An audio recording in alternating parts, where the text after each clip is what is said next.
صلو علی الحبیب صلی اللہ علیہ وسلم۔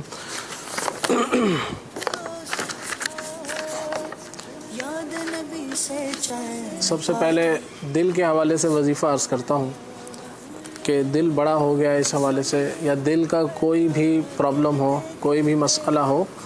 تو اس حوالے سے یہ روحانی علاج کیا جائے تو انشاءاللہ عز و جل بہت زیادہ مفید رہے گا۔ وہ یہ ہے کہ سینے کا کوئی بھی مرض ہو یا دل کا ہو، سبھی کے لیے مفید ہے۔ وہ یہ ہے کہ لا الہ الا اللہ 75 ٹائمز 75 مرتبہ لا الہ الا اللہ پڑھنا ہے، اور اول آخر 3 مرتبہ درود پاک بھی پڑھنا ہے۔ یہ روحانی علاج میرے آقا شیخ طریقت امیر اہل سنت دامت برکاتہم العالیہ کا جو رسالہ ہے بیمار عابد، اس کے اندر بھی موجود ہے۔ تو 75 مرتبہ لا الہ الا اللہ آپ نے پڑھنا ہے، اور سینے پر دم کر لیں۔ تو دل پر دم کر لیں، یا سینے کا مرض ہے سینے پر دم کر لیں، دل پر دم کر لیں، تو انشاءاللہ عز و جل دل کے امراض سے شفا حاصل ہوگی۔ تو اس کے ساتھ ساتھ باقاعدہ اس کا علاج بھی کریں، اللہ پاک رحمت کی نظر فرمائے۔ اسی طرح سے یہ بھی کہا تھا کہ دل کے حوالے سے کچھ وزن کم کرنے کا نسخہ بتایا تھا، اس کے حوالے سے کہ اس کی مقدار کتنی ہے۔ ایک تو یہ کہ اس کو چند ماہ استعمال کرنا ہے، اور پھر وزن کم کرنے کا جو نسخہ بتایا تھا، فی الحال میرے ذہن میں نہیں کہ کون سا بتایا تھا، اگر یہ بتایا تھا جس میں دار چینی ہے، اور لاکھ دانہ ہے، اور کلونجی ہے، زیرہ سیاہ، یہ 4 چیزوں پر مشتمل ایک گھریلو علاج بتایا تھا وزن کم کرنے کا۔ تو چاروں چیزیں ہم وزن لینی ہے ایک جیسے وزن کی، اور پھر اس کو جو ہے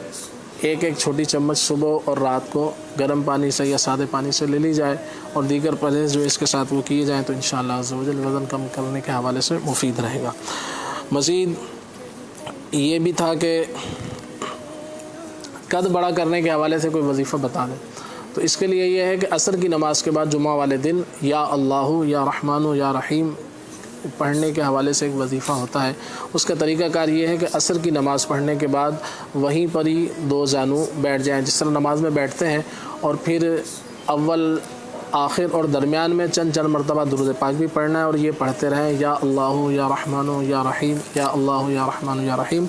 پھر جب مغرب کا وقت شروع ہو جائے تو یہ وظیفہ پڑھنا بند کر دیں، اور پھر جو ہے دعا کریں۔ جب اذان ہونے لگے تو دعا بھی ختم کر دیں۔ تو انشاءاللہ عز و جل کسی بھی طرح کا پرابلم ہے آپ کے ساتھ، تو کوئی دنیاوی پریشانی ہے یا جسمانی کوئی معاملہ ہے، اسی طرح سے مدینہ پاک جانا چاہتے ہیں، تو کوئی بھی آپ کی پرابلم ہے، اس حوالے سے کوئی بھی خواہش ہے،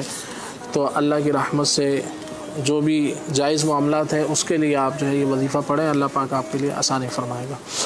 مزید یہ پوچھا تھا کہ 6 ماہ کے بچے کو ہچکی ہے، تو 6 ماہ کے بچے کو ہچکی ہو یا بڑے کو ہو، دونوں یہ عمل کر سکتے ہیں۔ وہ یہ ہے کہ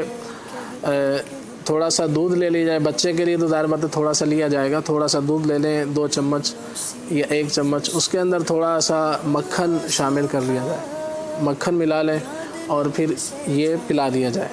تو انشاءاللہ عز و جل مکھن نہ ہو تو دیسی گھی آپ استعمال کر سکتے ہیں، تو اللہ نے چاہا تو انشاءاللہ ہچکی جو ہے یہ رک جائے گی۔ بڑوں کو اگر ہو تو وہ 1 کپ گرم دودھ لے کر اس کے اندر آدھی چمچ دیسی گھی یا مکھن کا ڈال لیں، اور پھر اس کو پی لیا جائے، تو انشاءاللہ عز و جل ہچکی کے حوالے سے یہ بھی مفید ہے۔ مزید انشاءاللہ عز و جل خارش کے حوالے سے 2-3 قولیں تھیں کہ جسم پر دانے بھی ہیں اور کالے کالے نشان پڑ گئے۔